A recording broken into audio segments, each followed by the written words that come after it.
মুখে জয় শ্রীরাম স্লোগান বলে তাণ্ডব।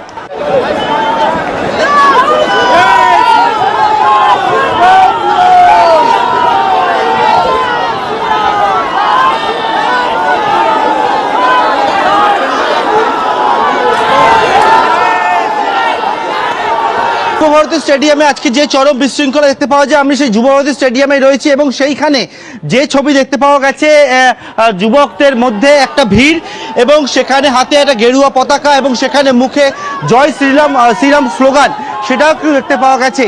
এবং যুবভারতী স্টেডিয়ামে যখন মেসিকে দেখতে না পেয়ে যে চরম একটা বিশৃঙ্খলা পরিস্থিতি তৈরি হয়, একটা যুবভারতীর ইতিহাসে কালো দিন যাকে বলা যায়। এবং সেক্ষেত্রে কিন্তু যারা দর্শকরা এই যে স্টেডিয়াম সেখান থেকে একেবারে নিচে নেমে মাঠের মধ্যে গ্রাউন্ডের মধ্যে চলে যায় এবং সেখানে কিন্তু যে ক্রাউড ছিল সেই ক্রাউডের মধ্যে একেবারে যে গোল পোস্ট, সেই গোল পোস্টের পাশে একটা ক্রাউড, সেখানে তাদেরকে জয় শ্রীরাম স্লোগান দিতে দেখা যায়, হাতে গেরুয়া পতাকা নিয়ে তারা থাকে।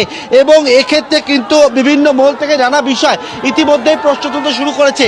যুবভারতী স্টেডিয়ামের এই মুহূর্তে ঘড়ির কাঁটায় এখন 1:45 বাজে। পরিস্থিতিটা দেখতে পাচ্ছ সরাসরি যুবভারতী স্টেডিয়াম থেকে।